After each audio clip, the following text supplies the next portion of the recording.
जे काही माझ्यासोबत झालं, मी राजकीय जीवनात आहे, मी ते कधीही स्वीकारेन. धनंजय मुंडे चुकलाय तर त्याला कधीच माफ करू नये, प्रत्येकाने करावं. पण तो विषय फक्त धनंजय मुंडेपर्यंत असावा, धनंजय मुंडेच्या जातीपर्यंत, धनंजय मुंडेच्या जिल्ह्यापर्यंत, धनंजय मुंडेच्या आई बाबा, त्याच्या मुलाबाळापर्यंत हे कधीच झालं नाही. म्हणून तुम्ही आमच्या गुणवत्तेवर, आम्ही मिळवलेल्या नोकरीवर बोट दाखवायचं हे आम्ही आता सहन करणार नाही. मीडियावाले माझे मित्र सुद्धा मला म्हणले, हे काय चाललंय, तू का प्रतिक्रिया देत नाहीस? म्हणलं, जी क्रिया मी केलेलीच नाही त्याची प्रतिक्रिया मी एक काढलं, दोन काढलं, तीन काढलं, सगळं काढलं, काहीच राहिलं नाही शिल्लक. पण काढून काढून दम त्यांचा निघाला. पण मी मात्र नए सफर में खामोशी को अपनाया मैंने, क्योंकि बिना गलती के बहुत कुछ सुना है मैंने. मी या 200 दिवसात काय शिकलो, तर कधी बोलायचं कधी न बोलायचं हे आपल्याला कळालं पाहिजे. कुठला चॅनलवाला बोलताना धनंजय मुंडेची जीभ घसरली, हा मधल्या काळात अर्धांग वायू होणारी घसरली ती वेगळी. त्यावेळेस मला जर बाजूला केलं नसतं तर एका मंत्रिमंडळात बहीण आणि भाऊ मंत्री झाले नसते. आज या सकल समाजाच्या वतीनं समाजातील गुणवंताचा सत्कार माझ्या हाताने होत आहे. माईच्या त्या समाजाने मला किती शिव्या दिल्या ते मला माहिती आहे.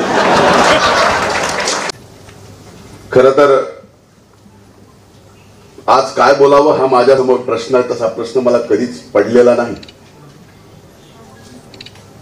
कारण जीवनामध्ये पहिल्यांदा आतापर्यंतच्या राजकीय प्रवासात समाजाने मला समाजातील गुणवंताचा सत्कार करण्यासाठी पहिल्यांदा बोलवलं.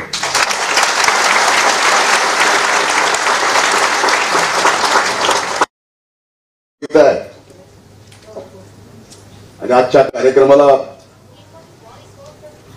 पंकजाताई पण येणार होत्या, पण त्यांनी म्हणले आता भाऊ चाललाय, मी मागे थांबते, तूच माझ्या वतीनं शुभेच्छा दे. ताईंच्या वतीनं सुद्धा आपल्या सर्वांना मी शुभेच्छा देतो. इतक्या दिवस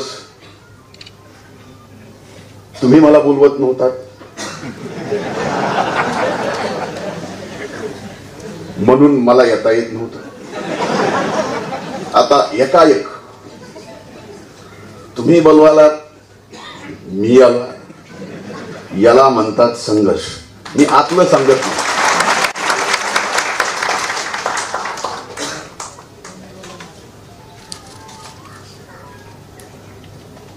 संघर्ष काय असतो?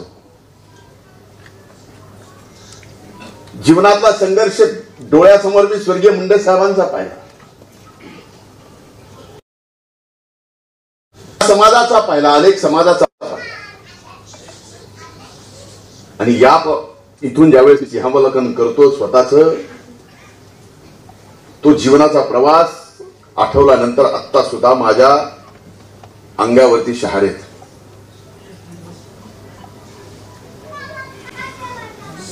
आज या सकल समाजाच्या वतीनं समाजातील गुणवंताचा सत्कार माझ्या हाताने होतोय. माईच्या त्या समाजाने मला किती शिव्या दिल्या ते मला माहिती आहे.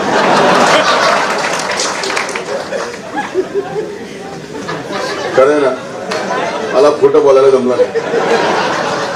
मी जे बोलतो इथं आणि इथलं सिंक्रोनाइज झाल्याशिवाय मुखातून बाहेर पडतच. त्यावेळेसची परिस्थिती, त्यावेळेसची ती भावना होती, ती भावना तुमची होती, पण संघर्ष माझा होता. त्या परिस्थितीतून आजच्या परिस्थितीमध्ये जो बदल घडलाय याला संघर्षाचा विजय म्हणतात. कांगरे सर, आपण व्याख्याते आहात, वक्ते आहात. व्याख्याते वक्ते असल्यामुळे हा संघर्ष ना, काल शिव्या देणारा आज ज्यावेळेस आपल्या हातून सत्कार करतो त्यावेळेस खरा चमत्कार असतो. आणि त्याच्या पाठीमागे नियती असते. का? त्याची नियत साफ असते. ज्यावेळेस तुमची नियत साफ आहे त्यावेळेस नियती तुमच्या सोबत आहे. आणि ती नियती म्हणजे काय? तर दैव तुमच्या सोबत आहे. मी आज एक गोष्ट सांगतो की स्वर्गीय मुंडे साहेबांच्या सोबत संघर्षाच्या काळात सावलीसारखा त्यांचा संघर्ष मी बघितला. त्या संघर्षातून जिथपर्यंत ते पोहोचले तोही पाहिला. जे व्हायला नको होतं आईसाहेब आपण म्हणलात ते झालं. पण कधी कधी वाटतं की साहेबांची सुद्धा एवढी दूर की त्यावेळेस मला जर बाजूला केलं नसतं तर एका मंत्रिमंडळात बहीण आणि भाऊ मंत्री झाले नसते.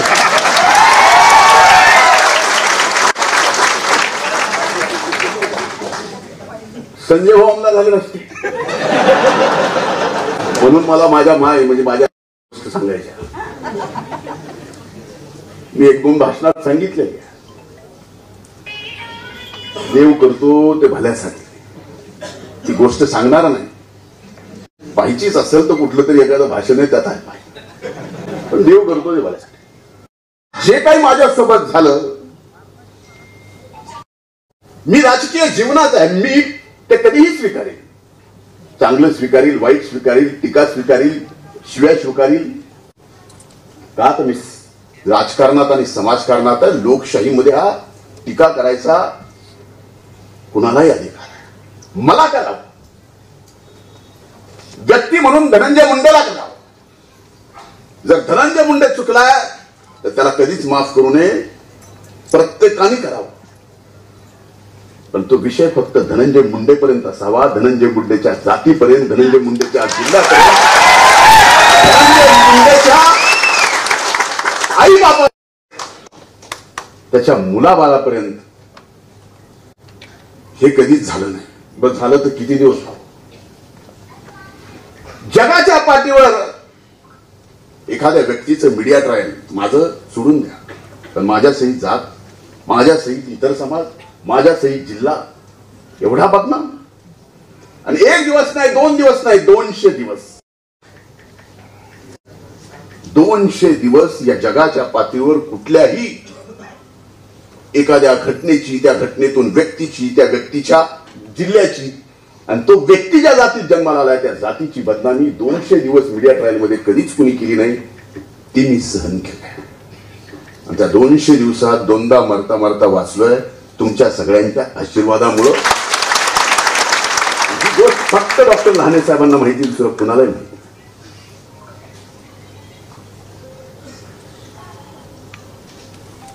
स्वर्गीय मुंडे साहेबांनी मला माझ्या वडिलांनी कधी जात पात धर्म याच्यावर राजकारण करण्याचं सांगितलेलं नाही. आजही समाजाच्या समोर बोलतोय जात पात धर्म जोपर्यंत समाजकारणात आहे, राजकारणात आहे, मला करता येणार नाही. तो अधिकार मला दिलेला नाही. कारण ज्या वेळेस तुम्ही नेतृत्व म्हणून उभं राहता त्यावेळेस तुम्ही एका समाजाचे नसता तर सर्व जाती धर्मातले असता. पण ज्या जन्माला आला त्याचा अभिमान मात्र असावा लागतो. ते आणि गरज काय, एक फोन लावलं की काम होतं. फोन लागायचं. इथं बरेच जण आले, सर्व क्षेत्रात आले, प्रत्येक ठिकाणी अडी अडचण येते. आणि त्या अडी अडचणीच्या काळात ज्याला अडचण येते त्याला त्यावेळेस धनंजय मुंडेचा फोन नंबर आठवतो. याच्यासारखं देवानी मला तरी काय द्यावं, असल्या मंत्री पदाला मला काय करावं. अडचणीच्या काळात देव आठवतो, त्याच्या अगोदर आपल्यासारखं आठवतोय हे साधं नाही. ह्या सगळ्या परिस्थितीत आज आपल्या समोर मला एवढंच सांगायचं आहे की हो, या समाजातून अनेक मान्यवर नेते झाले, वेगवेगळ्या पक्षात झाले, वेगवेगळी विचारधारा होती. ती भविष्यात असावी नसावी ज्यांनी तरी ठरवावं, त्याच्यासाठी माझा कुठलाही आग्रह नाही. कारण आपण कधीही संकुचित मनानं आपल्या सगळ्यांनी काम केलेलं नाही तर उद्या आजकाल असं चाललंय, वाईट वाटतं माझ्यासारख्याला की प्रत्येक महापुरुष जो ज्या जातीत जन्माला आला तो महापुरुष त्या जातीतच आपण बांधून ठेवला, त्याच्या बाहेर जाऊ दिलं. आपल्या जातीचा इतिहास 160च्या स्पीडनं समृद्धीवर धरणाने सांगितलं. मला वाटत होतं जरा हळू स्पीडनं सांगावं, पण स्पीड त्याची जास्तच आहे. लहानपणापासून त्याला मिशा न फुटताना सुद्धा राजकारण करताना मी पाहिलंय. मला अधिकार आहे. बरोबर.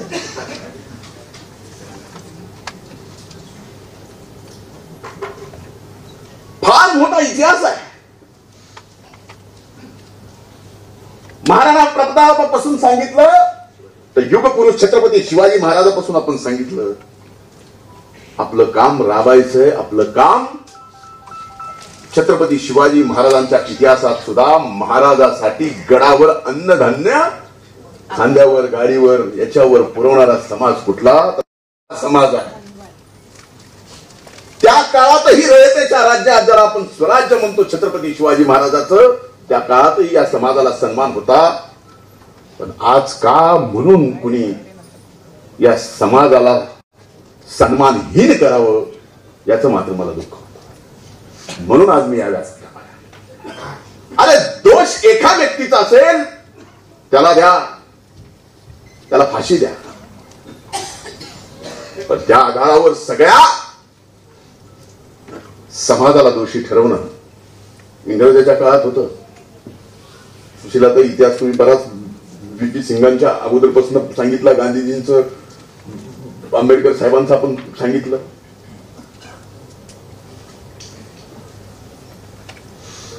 तसे अनेक संदर्भ आपल्याला माहिती आहे.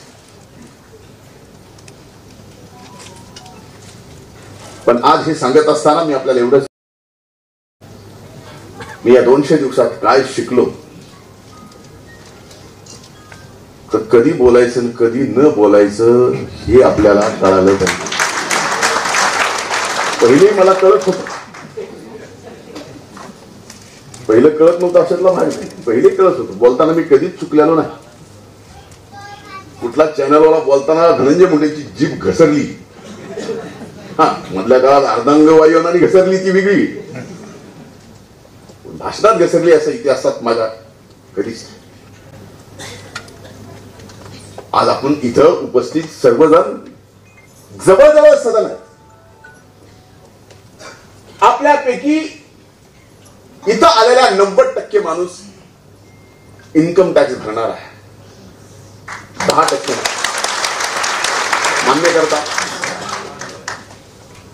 पण जो इथं नाही आणि आज ऊसाच्या फळावर ऊस सोडतोय तो 80% समाज आज तिथं आहे.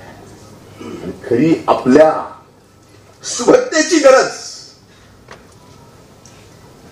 त्यांना जीवन जगण्यासाठी थोडी बहुत आधार आपण सर्वांनी करण्याची गरज आम्ही तर रोजच करतोय. आमच्या वडिलांनी सांगितलंय इकडलं इकडं करू द्यायचं नाही, इकडलं इकडं करू द्यायचं नाही. वारकरी संप्रदायातील महंत तिथं बसलेले ते सांगते चांगलं केलेलं डाव्या हाताने उजव्या हाताला करू द्यायचं नसतं. तुम्ही करू देऊ नका हेच माझं सांगणं आहे, पण द्या, मदत करावी लागेल. हो, आज मी जबाबदारी स्वीकारतो. अनेक जणांनी मला यापूर्वी सांगितलं. पुण्यामध्ये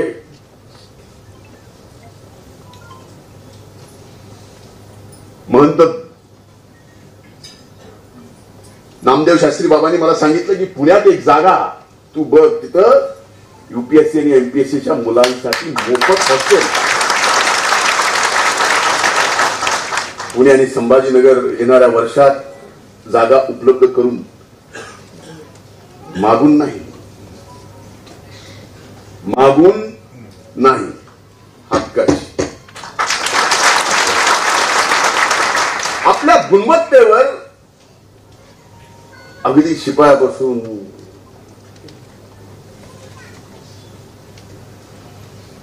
आता बघा योगायोग कसा असतो.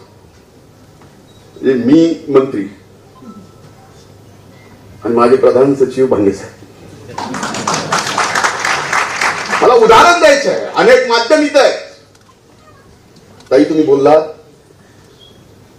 पण ज्या वेळेस कुंडींचा GR काढायचा होता, मी त्या समर्थनात होतो. भांगे साहेब GR ड्राफ्ट करत होते. मराठा समाजाला जास्तीत जास्त आरक्षण मिळावं याचा ड्राफ्ट अभिमान वाटतो सांगायला सचिव म्हणून भांगे साहेबांनी केला. आणि त्या समितीचे तुम्ही अध्यक्ष सुद्धा होतात भांगे साहेब.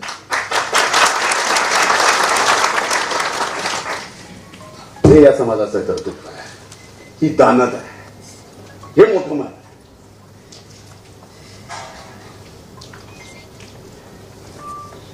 पण आज ह्या सगळ्या परिस्थिती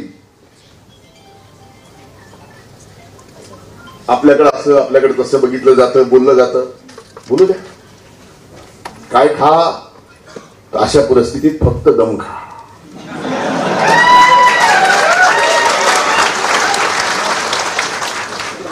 म्हणून मला आज एवढंच सांगायचंय, समाजाने हे लक्षात ठेवा, हे व्यक्तिगत नाही.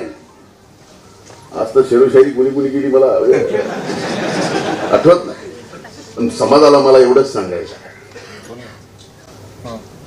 आपल्या सर्वांना झुक झुक कर सीधा खड़ा हूं, झुक झुक कर सीधा खड़ा हूं मैं, अब झुकने का शौक नहीं. झुक झुक कर खड़ा हुआ हूं मैं, अब झुकने का शौक नहीं, अपने ही हाथों से स्वयं बना. आज सर्व गुणवंत आपण जे आहे त्यांचा सत्कार केलाय. जे इथे त्यांचा सत्कार नाही झाला, आपल्या आपल्या आयुष्यामध्ये जे गुणवंत आहेत त्यांनी ऐकावं. अपने ही हाथों से स्वयं बना, अब तुमसे मिटने का खौफ नहीं, अब तुमसे मिटने का खौफ नहीं. तुम हालातों की भट्टी में जब जब मुझे डालोगे, तुम हालातों की भट्टी में तुम जब जब मुझे झोंकोगे, तब तब कर कर सोना ही निखरूंगा मैं. तापून तापून आपण सोनच होणार आहे, त्याच्यामुळे काळजी करायची. पण एक आपण वंचित मधले किंचित आहोत, कळलं.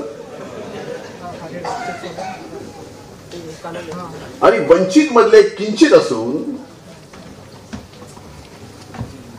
एवढ्या एवढ्या मोठ्या मोठ्या पदावर जाताना बऱ्याच जणाला किंचित तरी राग येईल, तो येणार, त्यामुळे त्रास होणार. म्हणून कुणी बिंदू नामवली काढायची, म्हणून कुणी आमच्या गुणवत्तेवर, आम्ही मिळवलेल्या नोकरीवर बोट दाखवायचं. हे आम्ही आता सहन करणार नाही. त्याच्यानंतरचं एक उदाहरण आहे, एका पोलीस भरतीमध्ये ओपनच्या जाग्यावर 133 पोरं या समाजातले लागले. ही गुणवत्ता ओपनच्या जागा, ओपनच्या मेरिटवर, हे मेरिट आहे. आता हे मेरिट जन्मजातच आहे, रक्तातच आहे, जेनेटिकलीच आहे. तर आता ह्या मेरिटला कोण कसं मारणार आहे, कसं संपवणार आहे, हे संपतात. अरे राजकारणात तरी याचा नात्याचा, त्याचा नात्याचा, त्याचा नात्याचा आधार लागतो, त्यावेळेस राजकारणामध्ये माणूस मोठा.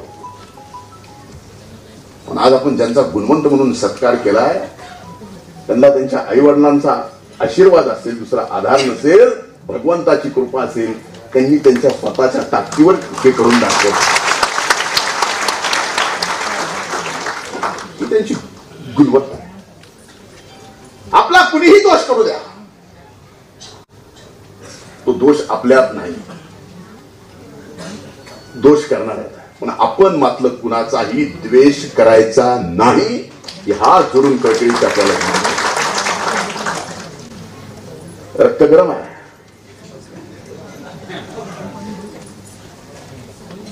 लेकिन कब गरम और कब नरम करना, ये यहां से सोचना पड़ेगा.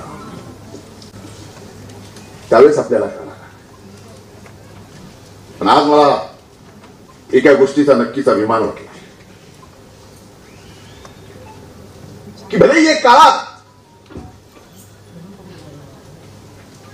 मी ज्या जातीत जन्माला आलो त्या जातीतल्या असंख्य किंवा समूळ माझा द्वेष केला, पण ज्या काळात जीवनातलं सर्वात मोठं संकट आलं त्यावेळेस आपणच सर्व माझ्या खंबीरपणे पाठीमागे उभा राहिला.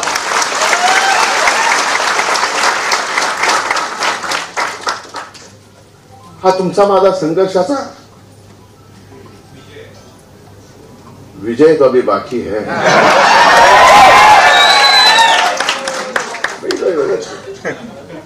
मी 200 दिवस शांत होतो का? अनेक जण म्हणायचे मला, संजय भाऊ आहेत त्या काळात सावलीसारखे बोलत का नाही, काहीच खरं नाही, काही उठून आरोप करायला बोलत का नाही. म्हणलं ज्याला ज्याला जे जे बोलायचंय ते बोलू द्या, मी बोलणार नाही. जे जे काढायचं काढू द्या, मी त्याच्यावर स्पष्टीकरण देणार नाही. मीडियावाले माझे मित्र सुद्धा मला म्हणले की हे काय चाललंय, तू का प्रतिक्रिया देत नाहीस? म्हणलं जी क्रिया मी केलेलीच नाही त्याची प्रतिक्रिया मी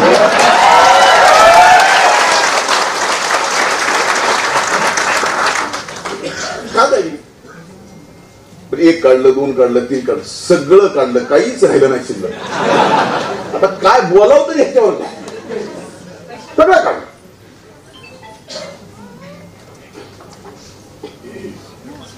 पण काढून काढून दम त्यांचा निघाला, पण मी मात्र हे सगळं का काढलं? कारण मी एका प्रतिक्रियेचं जर एक उत्तर दिलं असतं तर त्या उत्तरातून 1000 प्रश्न अनेकांना विचारायला झाली असती. म्हणून मी बोललो नाही, संयम ठेवला. आणि ज्यावेळेस नियत साफ असते, नियती तुमच्या सोबत असते. हे पुन्हा एकदा उदाहरण, माझ्यावर कृषी विभागाचा मंत्री असताना आरोप केले ना, मी याव केलं, मी त्याव केलं, मी डबल, अरे मी नाही, गप होतो. नियतीनं, न्याय व्यवस्थेनं न्याय दिला. आणि ज्यांनी कट कारस्थान माझ्या विरोधात केलं त्याच्या विरोधातच ₹1,00,000 दंड. सत्य परेशान हो सकता है, पराजित नहीं.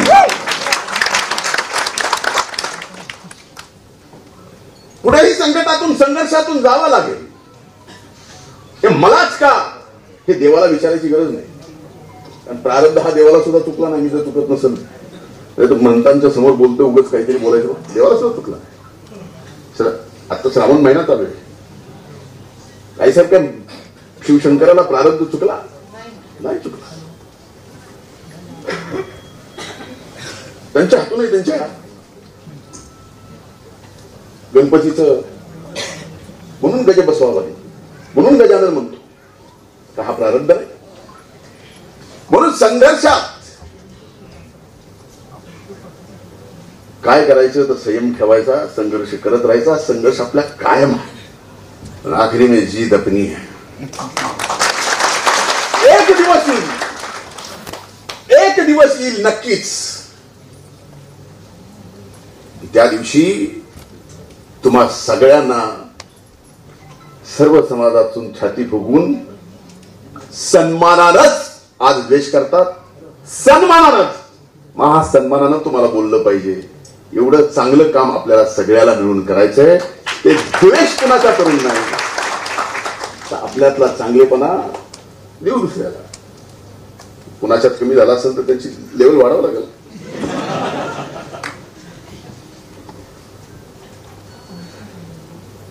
मला अनेक जण माझे मित्र म्हणले की तू गप्प राहिला, गप्प राहिला. म्हणलं हो, आणि कदाचित मी गप्प राहिला असतो तर मला जे आजारपण आलं ते आलं नसतं. तर माझा स्वभाव व्यक्त होणार आहे. माझा स्वभाव जर व्यक्त होणार आहे, मी जर अव्यक्त झालो, 200 दिवस काहीच बोलत नाही, फक्त माझ्या विरोधात जे जे चाललं, जे शिवाय शाप देत आहेत, घरादाराला देत आहे, जातीला देत आहेत, जिल्ह्याला देत आहेत, मातीला देत आहेत, माझ्या परिडीला देत, सगळ्या गुमान सहन केलं, बोललो नाही म्हणून हे झालं. जर बोललो असतो हे झालं नसतं. त्या काळात आता संजय भाऊनी त्यांच्या मोबाईलवरून सांगितलं, म्हणजे त्या काळामध्ये मला एक 2 ओळी गुलजार साहेबांच्या आठवल्या की नए सफर में खामोशी को अपनाया मैंने, नए सफर में खामोशी को अपनाया मैंने, क्योंकि बिना गलती के बहुत कुछ सुना है मैंने.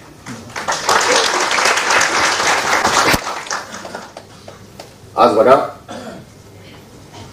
अनेक टॅलेंट असलेली ज्याला प्रोत्साहनाची, आर्थिक आधाराची,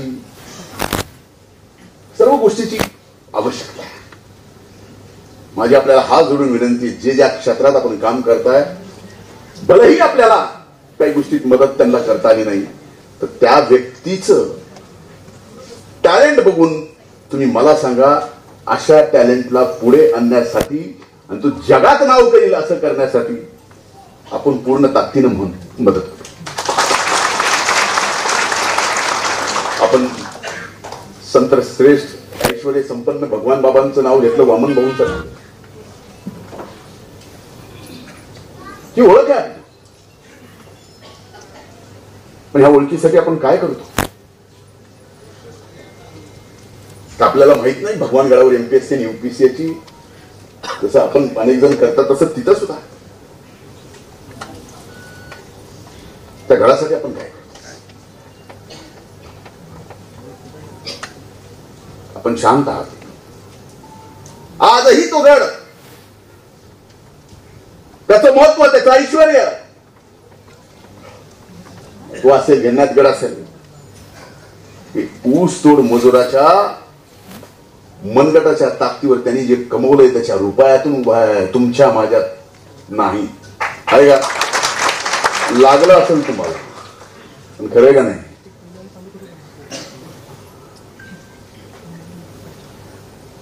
पण ह्या सगळ्या गोष्टीचा विचार करण्याची गरज, हे बोलणं मी उचित नाही. अनेक जण आहेत जे ह्या सगळ्या गोष्टी, तू बघा, धनराजला मी बऱ्याचदा ह्याला सांगत होतो, आज सूट बूट मध्ये आला म्हणून जरा थोडस मिशन होते, त्याला आज दाढीला डाय करावं लागेल. हा प्रवास धनराज तुझा आणि माझा लहान नाही. आज पुढे आला, आज पुढाकार घेऊन हे सगळं केलंस. आज ना उद्या त्याच्याने धनू कधीच पुढे जाणार मायच्यान सांगतो. संकट कशी आता, मी बालगंधर्वला विधानसभेच्या निवडणुकीत सगळ्या विद्यार्थ्यांच्या सोबत संवाद करायला उठलो. मी भाषणाला उठलो की एक घोषणा दिली. पीएम बोलता लागली वाट,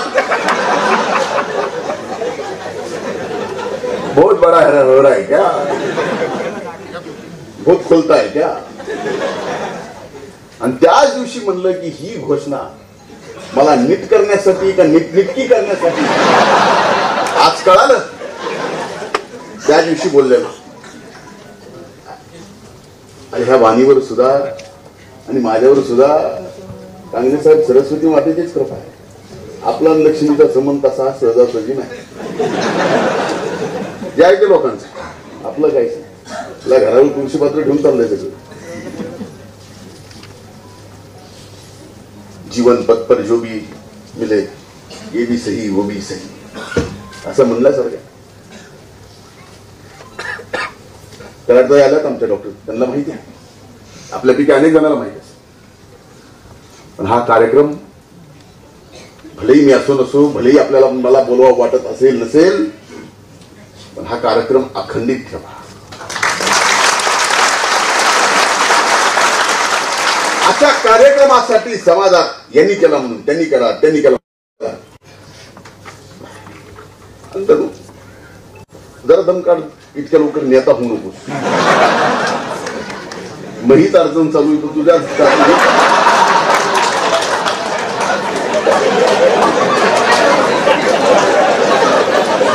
पहिले कमी आहेत का? अरे पहिले त्या खाली म्हणून ही अडचण आहे.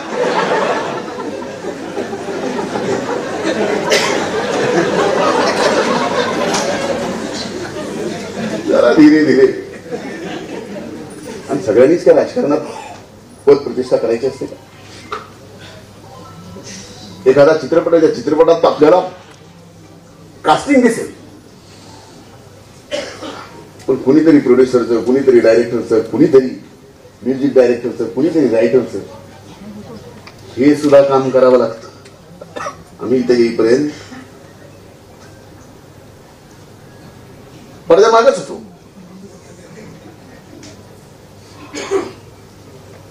जिल्हा परिषदेचा उपाध्यक्ष होईपर्यंत कधीच साहेबांच्या स्टेजवर मी नसायचो.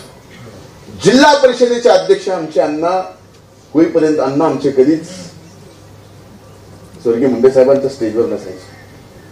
मनवेदादा इथं माझ्या वडिलांसोबत सावलीसारखे राहिलेले आहेत, त्यांना माहिती ही रोल सुद्धा प्ले करावे लागतात.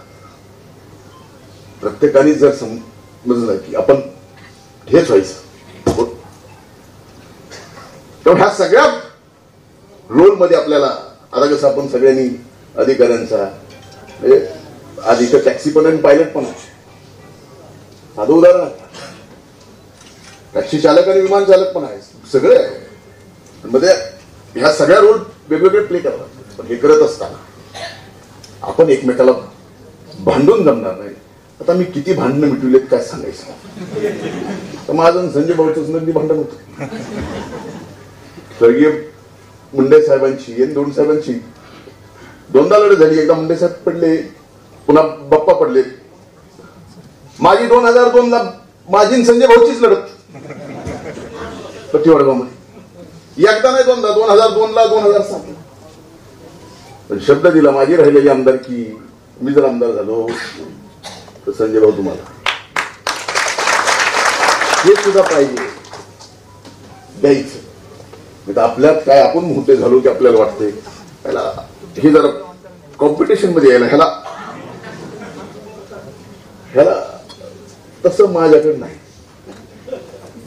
बिलकुल. जे जे मोठं होईल कर्तृत्वानी त्यांनी मोठं कर्तृत्वानी व्हायला पाहिजे. तुम्हाला मोठी अडचण होती ताई का भाऊ?